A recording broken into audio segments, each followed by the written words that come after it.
ويا قوم ما لي أدعوكم إلى النجاة تدعونني لأكفر بالله وأشرك به ما ليس لي به علم وأنا أدعوكم إلى العزيز الغفار لا جرم أن ما تدعونني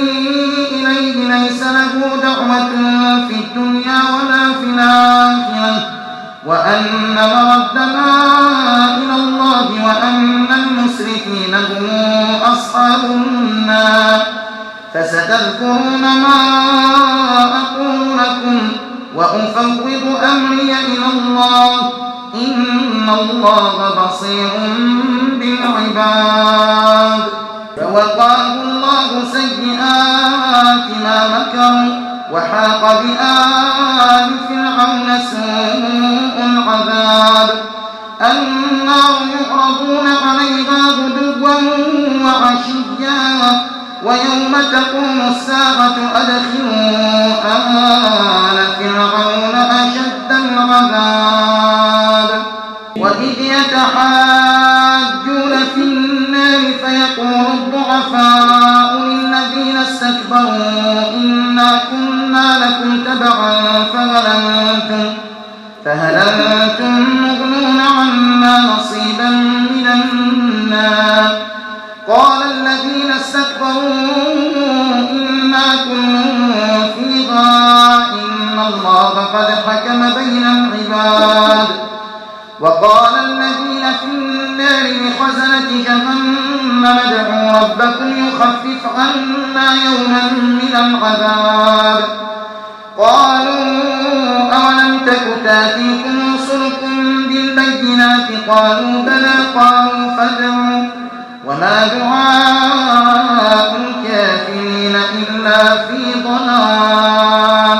إنا لننصر رسلنا والذين آمنوا في الحياة الدنيا ويوم يقوم الأشهاد يوم لا ينفع الظالمين معذرتهم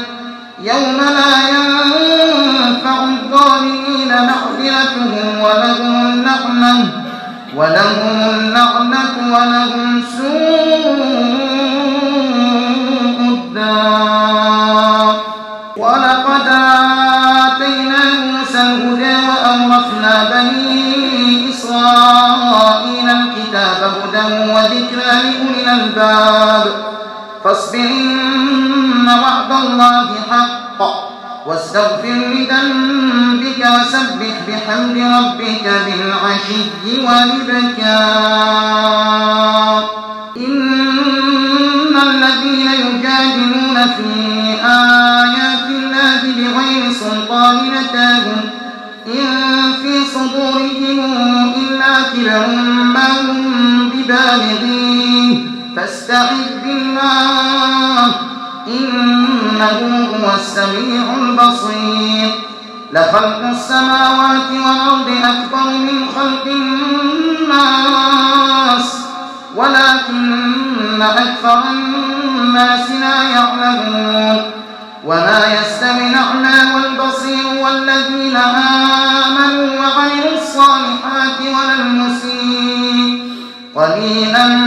ما يتذكرون إن الساعة لآتية لا ريب فيها ولكن أكثر الناس لا يؤمنون وقال ربكم ادعوني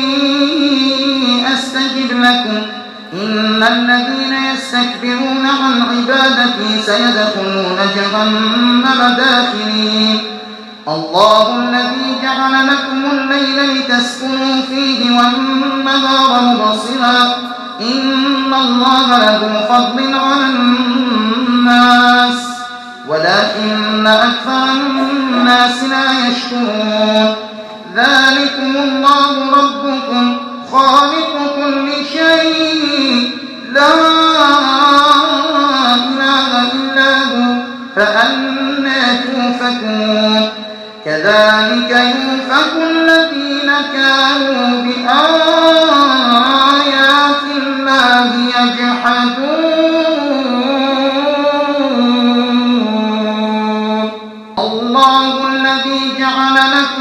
قرارا والسماء بناء وصوركم فأحسن صوركم ورزقكم من الطيبات ذلكم الله ربكم